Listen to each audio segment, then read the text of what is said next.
very interesting, Jack. That's very interesting. Oh, hello.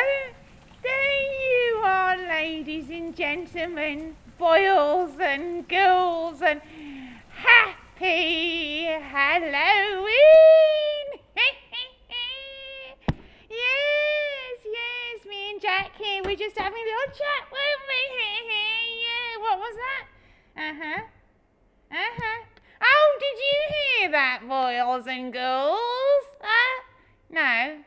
No. Oh, I forget, Jack. Oh, these mortals.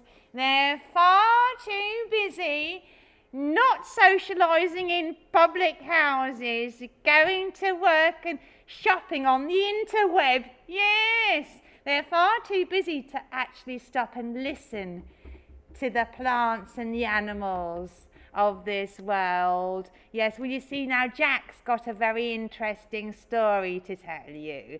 And because you mortals are far too busy to listen, Bodkin Bodikins, the last of the fairy princesses, will tell you instead. Have you sent it to the Bookie Wookie? You have, Jack. Oh, well done. Yeah. Wow. Oh, look, it's the human spider. Hello, Spidora. She'll be coming back soon, don't worry. She'll be coming back with the mystery rooms sometime in November. Anyway, let us have a look at this story. Here it is. Right. Are you sitting comfortably? Are you? Well, I'll begin. Right. Okay. Long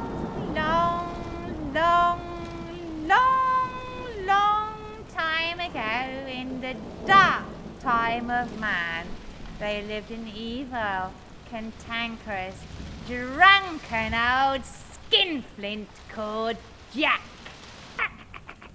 He was known in the village as Stingy Jack. He didn't pay for anything, no. And he enjoyed playing tricks on people, but not nice magic tricks. No. He played nasty tricks to cause pain and generally make money. And deprive them of any of their possessions, tricking cripples out of their beds and old women out of their homes, and even tricking beggars out of their begging bowls was not unusual for Stingy Jack. That's how stingy Jack was. Jack was, in all honesty, actually the most bibulous, sinful and miserly of men. It was Halloween, and Jack was in his customary state of drunkenness. Now, as you know, on Halloween, the devil rides out. Yes, a diabolical jaunt into the living realm to find sinful souls to drag back to hell with her. Yes. Well, as she approached the village, she heard tales of Stingy Jack carried on the wind. Such a dark and sinful soul he sounded. The devil was intrigued. Yes, she was. What a vile addition to hell this mortal soul would be. At midnight, she found Jack dead drunk in a heap in the middle of the road. When Jack saw the devil, he knew it was the end. Get up, you drunk, you vile, stinking sinner. You're coming with me. The hell dogs are champing for a taste of your flesh. Now, a normal mortal would be quaking with fear, but not our Jack. Jack was either too drunk, too stupid, or too clever. I'm not quite sure which. Well, that's not really fair at all, is it? I mean, taking a man to hell for being drunk. If that was the case, half the men I know should be going to hell, and the women too. You are coming coming with me not just because you are drunk, but because you have lived a fouler, crueler, stingier life than any man before you. An eternity in hell awaits you. The devil then lifted a pitchfork and was about to use it to rip open the portal of hell when Jack said, Wait, a bad man I may have been, that I do not dispute. But before you claim my soul, might I quench my thirst one last time before I face the infernal fires for all eternity? Now, normally the devil would have refused, but since he was in a good mood and it was Halloween after all, the devil agreed. What harm could a few drinks do? They went to the pub, and Jack and the devil drank over 100 bottles of ale. Once the bar had run dry and the sun was making her watery appearance on the horizon, the devil grabbed the pitchfork again. Come, Jack. It's time to go. Not so fast. Someone has to settle this bill. Oh dear, I seem to find myself without coin. I must have left my purse in my other jacket. I have an idea. Why don't you turn yourself into a coin and we can pay the bill with that? Turn myself into a coin? How can you even suggest that? It's ridiculous. Well, maybe God is more powerful than the devil then. I bet he could turn himself into a coin in a triss. Excuse me. I am just as powerful as God, if not more so. Do you not see more of my work on this earth than his? Turning into a coin will be a piece of cake. Well, prove it. And at that, the devil, blinded by his own vanity and rage, transformed into a glistening gold coin. But Jack did not use the coin to pay the bill. Instead, he popped the coin into his pocket and ran out of the pub like the true skinflint he was. Right, now you're probably thinking, why didn't the devil just turn himself back into his true form? Well, as everyone knows, the devil is allergic to silver. You didn't know that? Oh, well you do now, and Jack certainly did. You see, he had put a silver cross inside his pocket. And that prevented the devil from changing back. Changing? Get it? He's a coin!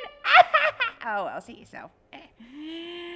For weeks, Jack kept the devil in his pocket, reluctant to give up the gold coin. Not because he was terrified of it turning back into the devil, but because he didn't want to give up a gold coin.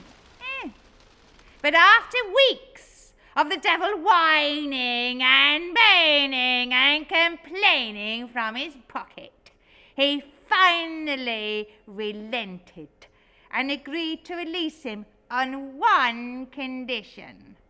Right, devil, I'll let you go, but you must promise me one thing. And what's that? You must let me go. All right, fine. This night I will let you go. Jack pulled the coin out of his pocket and the devil reappeared. You may have tricked me this time, but in 10 Halloweens' time, I will come back and I will have your soul. 10 Halloweens later, an unrepented Jack was stumbling drunkenly through the Irish countryside when he came across the devil again.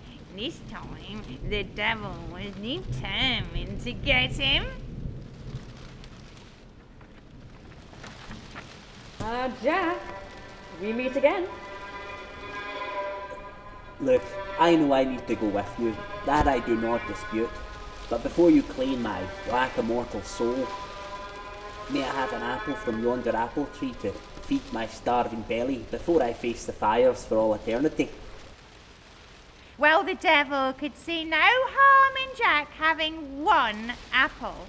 The apple was free.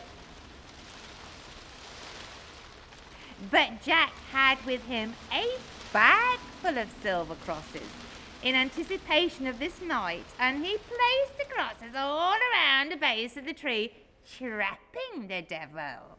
The devil was livid. Tricked and trapped again. Jack brokered another deal. I will let you go if you promise never to take my soul. Fine. Fine. The devil promised, and Jack, crowing triumphantly, picked up the crosses and released the devil. A few years passed, and Jack finally died. Old age was his final fate, and he could not trick his way out of that. As his black and festering soul made his way up to the pearly gates of heaven, he found them unsurprisingly barred. So he journeyed his way wearily to the gates of hell to receive his rightful place in eternity there. But those gates were also barred to him. The devil had after all promised that he wouldn't take his soul, and true to the devil's word, Jack was forbidden entry. But if I cannot go to heaven, and I cannot enter hell, where am I to spend eternity? Purgatory is all that is left to you. But I can't see this realm of the dead. In this purgatory, it's too dark. I don't know where I'm going. This burning coal shall pierce the darkness and give you light enough to see by.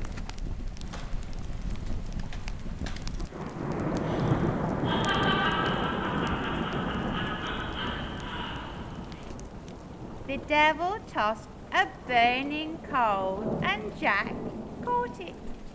The ember was far too hot to hold, so he picked up a turnip that was lying on the ground, carved it out, and placed the ember inside. From that day until Judgment Day, Jack's soul is doomed to wander without rest for his feet, or shelter for his head, food for his belly, or ale for his thirst, with only a lantern to light his way through the darkness of purgatory. Now Jack had been a bad, bad man. That you must concede. But his neighbours were good and kind and felt pity for old Jack. So they began to carve lanterns out of turnips and pumpkins. Yes, to help him light his way.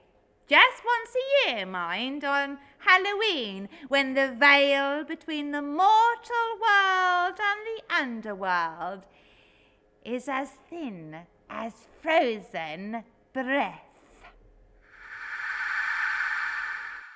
Well, I hope you naughty nymphs have learned something, eh? Be careful what you ask for, and never, ever try and trick the devil.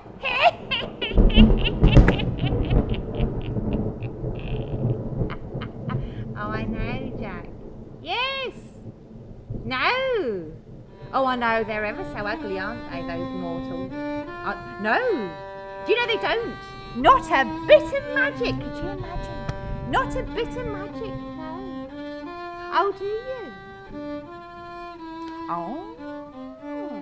Oh, I know. Oh, I know. Oh, really? Oh, Jack.